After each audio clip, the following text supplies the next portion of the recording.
Hi అందరికీ. మా అపార్ట్మెంట్లో జాన్ 22, 2024న బాలరాముడి ప్రాణ ప్రతిష్ఠ రోజు మేమందరం పూజలు ఎలా చేశామో చూపిస్తూ అయోధ్య రాముడి గురించి కొన్ని ఇంపార్టెంట్ విషయాలు కూడా చెప్తూ వీడియో ప్లే చేస్తాను. Now let's get this video started. మన రాముడు మళ్ళీ వచ్చేశాడు. 2024 జనవరి 22 అనేది సాధారణ తేదీ కాదు, కనుల పండుగగా బాలరాముడి ప్రాణ ప్రతిష్ఠ. అయోధ్యలో 100 ఏళ్ల నాటి కలను సాకారం చేస్తూ 12 గంటల 29 నిమిషాలకు అభిజిత్ లగ్నంలో వేద మంత్రాలు, మంగళవాద్యాల మధ్య బాలరాముడి ప్రాణ ప్రతిష్ఠ మహోత్సవం జరిగింది. విగ్రహం కళ్ళకు ఉన్న వస్త్రాన్ని ప్రధాని మోడీ తొలగించి బంగారంతో చేసిన చిన్న కడ్డీతో శ్రీరాముడికి కాటుక దిద్దుతారు. ఆ తర్వాత రాముడికి చిన్న అద్దం చూపిస్తారు. అనంతరం 108 దీపాలతో మహాహారతి ఇవ్వడం జరుగుతుంది. ప్రధాని మోడీ చేతుల మీదుగా రామయ్యకు తొలి హారతి ఇచ్చారు. ప్రాణ ప్రతిష్ఠ సమయంలో ఆకాశం నుంచి ఆలయంపై హెలికాప్టర్తో పూల వర్షం కురిపించారు. ఎడమ చేతిలో విల్లు, కుడి చేతిలో బంగారు బాణం, నుదిటన వజ్రనామం, వజ్రాలు పగడాలు పొందిన బంగారు ఆభరణాలు, తలపై వజ్ర వైడూర్యాలు పొందిన కిరీటం, మెడలో రత్న కాసుల హారం, పాదాల వద్ద బంగారు కమల పుష్పాలు. బాలరాముని చూసేందుకు 2 కళ్ళు సరిపోలేదు. బాలరాముడి దర్శనంతో భారత వాణి పులకించింది.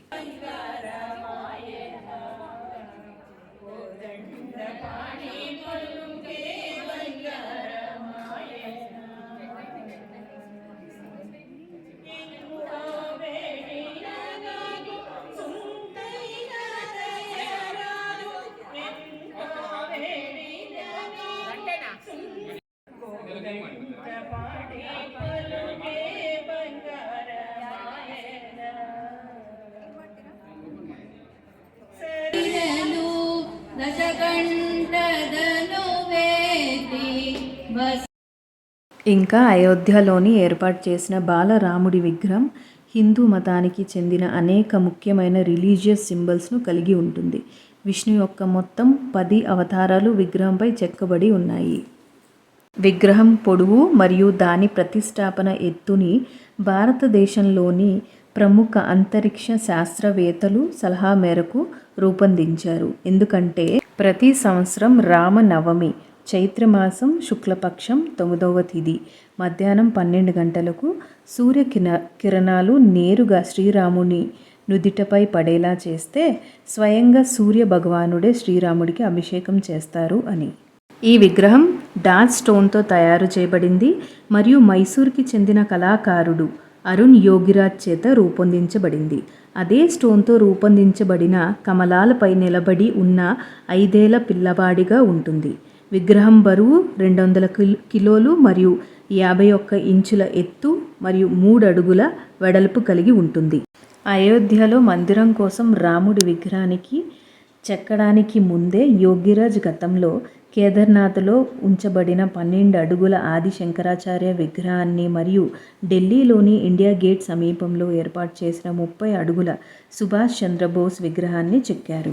యోగిరాజ్ ఇతర కళాఖండాల్లో మైసూర్ జిల్లాలో 21 అడుగుల ఎత్తైన హనుమంతుని విగ్రహం, 15 అడుగుల ఎత్తైన డాక్టర్ బిఆర్ అంబేద్కర్ విగ్రహం, మైసూర్లోని స్వామి రామకృష్ణ పరమహంస తెల్లటి మార్బల్ స్టోన్ విగ్రహం, నంది యొక్క 6 అడుగుల ఎత్తైన మోనోలిథిక్ స్టాచ్యూ, 6 అడుగుల బనశంకరి దేవి విగ్రహం మరియు 14.5 feet white marble stone statue of Mysore Maharaja విగ్రహాలను చెక్కారు.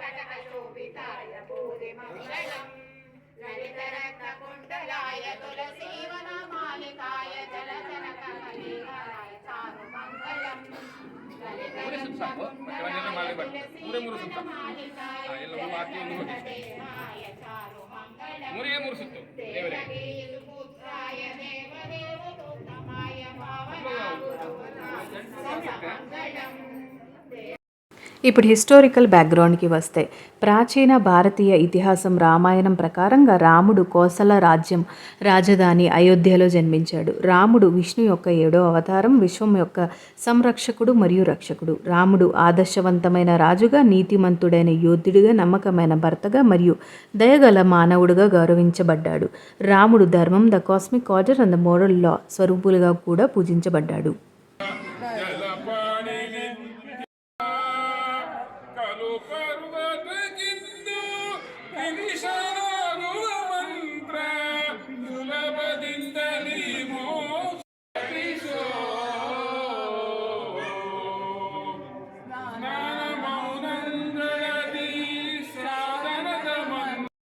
రామ్ జన్మభూమి ఉన్న ప్రదేశం రాముడు జన్మించిన ఖచ్చితమైన ప్రదేశం అని నమ్ముతారు.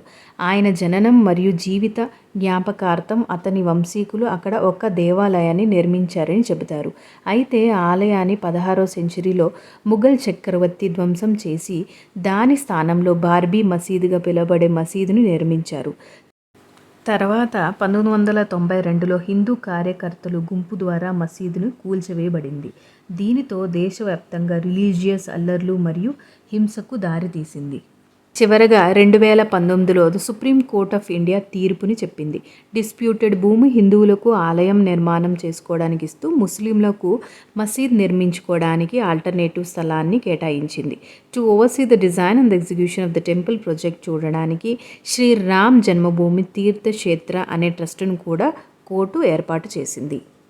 రామ్ మందిర్ నిర్మాణం 5 ఆగస్టు 2020న భూమి పూజ అనే గొప్ప వేడుకతో ప్రారంభమైంది. దీనికి ప్రధానమంత్రి నరేంద్ర మోడీ మరియు ఇతర ప్రముఖులు హాజరయ్యారు. ఈ వేడుకలో ఆలయ శంకుస్థాపన, అలాగే రాముని శిశు రూపమైన రామ్ లాలా విగ్రహాన్ని టెంపరరీగా నిర్మాణంలో ప్రతిష్ఠించారు. శ్రీరామ్ జన్మభూమి ట్రస్ట్ ప్రకారం ఈ ఆలయం సాంప్రదాయ నగర్ స్టైల్లో నిర్మించబడింది. దీని పొడవు ఈస్ట్ వెస్ట్ 380 అడుగులు, విడ్త్ 250 అడుగులు, ఎత్తు 161 అడుగులు. టెంపుల్ 3 అంతస్తులుగా ఉంటుంది. ఒక్కొక్క అంతస్తు 20 అడుగులు ఎత్తులో ఉంటుందని ట్రస్ట్ తెలిపింది. దీనికి మొత్తం 392 స్తంభాలు మరియు 44 తలుపులున్నాయి. 5 మండపాలు లేదా మందిరాలు ఉన్నాయి. ప్రవేశం తూర్పు నుండి మరియు భక్తులకు సింహద్వారం గుండా 32 మెట్లు ఎక్కవలసి ఉంటుంది. వికలాంగులు మరియు వృద్ధులకి కన్వీనియంట్గా ర్యాంప్స్ మరియు లిఫ్ట్లు కూడా ఉన్నాయని ట్రస్ట్ తెలిపింది. అయోధ్యలోని రామ మందిరాన్ని గొప్పగా స్టార్ట్ చేయడం ఒక ముఖ్యమైన రిలీజియస్ కార్యక్రమం మాత్రమే కాదు, అపారమైన ఎకనామిక్ పొటెన్షియల్ కూడా కలిగి ఉంది. కొత్త ఎయిర్పోర్ట్ మరియు ఇన్ఫ్రాస్ట్రక్చర్ ఇంప్రూవ్మెంట్స్ యాన్యువల్లీ 50 మిలియన్ పైగా టూరిస్టులను ఆకర్షించడానికి సిద్ధంగా ఉంది. అయోధ్యను ప్రపంచం రిలీజియస్ అండ్ స్పిరిచువల్ స్పాట్గా కూడా మారుస్తుంది. దేశంలోని అనేక ప్రసిద్ధి పుణ్యక్షేత్రాల్లో వేరువేరు వంటకాల్ని ప్రసాదంగా అందజేస్తూ ఉంటారు. పూరిలోని జగన్నాథ స్వామి ఆలయంలో ఏకంగా 56 రకాల నైవేద్యాలను సమర్పిస్తూ ఉంటారు. ఆలయాల్లో ప్రసాదాలకు ఎంతో ప్రత్యేకత కూడా ఉంటుంది. భక్తులు ఎంతో ఇష్టంగా వాటిని స్వీకరిస్తారు. ఆలయ దర్శనానికి వచ్చేటప్పుడు కొనుగోలు చేసుకుని తమ వారికి కూడా పంచిపెడతారు. ఈ నేపథ్యంలో త్వరలో ప్రారంభం కానున్న అయోధ్య రాముడి ఆలయంలో ప్రసాదంగా ఏమిస్తారని ఆసక్తి ప్రతి ఒక్కరిలో ఉంటుంది. తిరుపతిలో లడ్డు, అన్నవరంలో గోధుమ నూకతో చేసిన ప్రసాదం, విజయవాడ కనకదుర్గమ్మ ఆలయంలో పులిహోర, శబరిమల అయ్యప్ప ఆలయంలో పాయసం, షిరిడీలో దూద్ పేడ, శ్రీకృష్ణ దేవాలయంలో మక్కన్ మిశ్రా, ఇలా వేటికి అవే ప్రత్యేకత. మరి త్వరలో ప్రారంభం కానున్న అయోధ్య రామాలయంలో ప్రసాదంగా యాలకులు, ఇలాచీ దానా అందించాలని నిర్ణయించారు. ఆ రోజంతా ఎవరిని పలకరించినా శ్రీరామని అంటూ రోజంతా పూజలు, హారతి పాటలు, రాముడి పాటలు, విష్ణు సహస్రనామం, రంగోలీ, ఈవినింగ్ దీపాలు పెట్టి హనుమాన్ చాలీస్ 11 times 108 times శ్రీరామ జయ రామ జయ జయ రామ రామ అని చాంటింగ్ చేశాము. క్రాకర్స్ కాల్చాము, కాసేపు దాండి ఆడాము. ఆ తర్వాత చాలా రకాల ప్రసాదాలు తిన్నాము. చాలా చాలా బాగా సెలబ్రేట్ చేసుకున్నాము అయోధ్య రాముని ప్రాణప్రతిష్ఠ వేడుక. అంతేనండి. ఈ వీడియో మీకు ఎంతో కొంత ఉపయోగపడిందనే భావిస్తున్నాను. మీ సపోర్ట్గా లైక్, షేర్, సబ్స్క్రైబ్ చేయండి నా ఛానల్కి. థ్యాంక్ యూ అందరికీ.